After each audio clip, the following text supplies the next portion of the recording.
नमस्कार किसान भाइयों, स्वागत है आपका अपने ही किसान चैनल अपनी खेती अपने हाथ में। किसान भाइयों, आपके खेतों में इस समय धान की फसल लगी हुई है, पकने को तैयार है, बालियां निकल आई हैं। लेकिन कुछ ऐसे बदलाव होते हैं जिसके कारण हमारी धान की फसल में, धान की पैदावार में कमी आ जाती है, जिससे कि किसानों को पूरा प्रॉफिट नहीं मिल पाता जितना कि किसान भाइयों को मिलना चाहिए। तो आइए हम जानते हैं इस वीडियो के माध्यम से कि ऐसे कौन से बदलाव आते हैं जिससे हमारी धान की पैदावार में कमी आ जाती है। तो इस समय धान की बालियों में 2-3 रोग आ जाते हैं किसान भाइयों, जो अक्सर देखने को मिलते हैं। जैसे कि धान की बालियों का काला पड़ जाना, धान की बालियों का सफ़ेद पड़ जाना, कुछ दानों का काला पड़ना या लाल पड़ना, या फिर इस समय एक रोग और आता है पीली कंडवा रोग। तो आइए जानते हैं हम इस वीडियो के माध्यम से।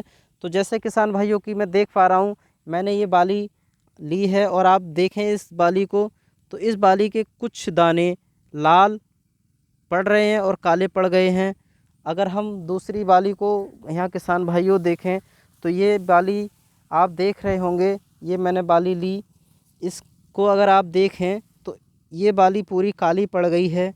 अगर और दूसरी बाली मैं आपको दिखाऊं तो ये बाली भी आपकी देखिएगा ध्यान से, काली पड़ गई है। ये बाली अगर मैं आपको दिखाऊं तो ये बाली भी आपकी काली पड़ गई है। तो ये पहली वो दिखाई मैंने आपको, वो काली पड़ गई थी, उसके दाने कुछ लाल और काले पड़ गए थे।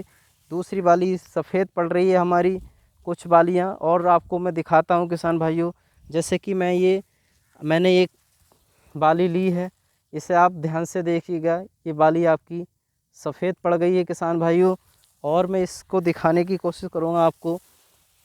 ये बाली जैसे मैंने आपकी ली है, इसे आप ध्यान से देखिएगा, ये बाली भी आपकी सफ़ेद पड़ गई है। अब हम जानेंगे ये बाली सफ़ेद कैसे पड़ती है, क्यों पड़ती है। इसके किसान भाइयों 2 कारण हो सकते हैं। एक तो यदि इसकी गोब में, तने में नीचे से कोई कीट लग रहा होगा, तब भी ये बाली को पूरा पोषण ना मिलने के कारण ये सफ़ेद पड़ जाती है।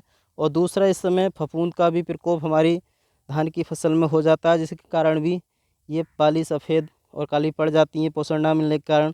अगर हम इसे उखाड़ कर देखें किसान भाइयों, तो जैसा कि मैंने इसे उखाड़ा है और इसे आप देख पा रहे हैं किसान भाइयों, तो इसमें कोई कीट वगैरह तो इसमें हमारा नज़र नहीं आ रहा है। और मैंने ये कई सारी बाली उखाड़ के रखी हुई हैं यहाँ पे, ये देखिएगा पूरी की पूरी बालियाँ ये हमारी सफ़ेद पड़ी हुई हैं ये किसान भाइयों।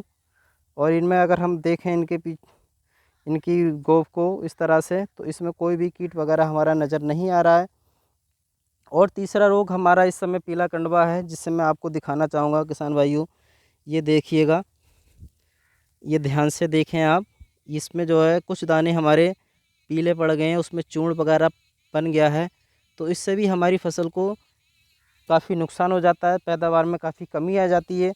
तो उसके लिए आपको किसान भाइयों और ज़्यादा जागरूक होने की ज़रूरत है। 15 से 20 दिन आपके ये ऐसे हैं कि आपको और ज़्यादा जागरूक रहने की ज़रूरत है, क्योंकि आपने शुरू से लेकर अब तक इसे पाला पोसा, हर तरह की मेहनत की है आपने। तो इस समय और आपको जागरूक रहने की ज़रूरत है, जिससे कि आपको पूरी की पूरी उपज आपकी खेती की मिल सके। तो इसके लिए किसान भाइयों करना क्या है, आपको समय रहते इसको ध्यान में रख कर के इसका उपचार आप कर सकते हैं। अगर ज़्यादा मात्रा में आपकी ये रोग हो जाते हैं, तो जैसे धान के दाने काले पड़ जाते हैं या फिर लाल पड़ रहे हैं, तो उसके लिए प्रोपिकोनाजोल 250 ml का आप प्रति एकड़ के हिसाब से स्प्रे कर सकते हैं, जिससे कि धान के दाने स्वस्थ बनेंगे आपके और चमकदार होंगे। यदि इसमें कीट के कारण आपकी धान की बाली सफ़ेद हो रही है, तो उसके लिए आप एसिडा मीप्रेड 20% SP का भी आप इसमें स्प्रे कर सकते हैं। और किसान भाइयों, यहाँ मैं बताना चाहूँगा कि आप जब भी अपनी फसल को बोएं, तो आप किसी भी फंजीसाइड का प्रयोग भूमि उपचार के रूप में कर सकते हैं, जिससे कि फफूंदी से लगने वाले रोगों से बचा जा सके। तो इसके लिए किसान भाइयों आज के लिए इतना ही, मिलते हैं अगली वीडियो में। और किसान भाइयों, यदि ये वीडियो आपको लाभदायक लगे, आपको वाकई में इससे फ़ायदा मिल रहा हो या मिले, तो आप इसे प्लीज़ लाइक करना, शेयर करना, और ऐसी ही अगली वीडियो आपको मैं पहुंचाता रहूँगा। उसके लिए आप सब्सक्राइब करना ना भूलें। सब्सक्राइब के बाद बेल आइकन दबा दें, जिससे कि आपके लिए अगली वीडियो भी इस तरह की मिलती रहें। तो तब तक के लिए किसान भाइयों नमस्कार, मिलते हैं अगली वीडियो में। धन्यवाद।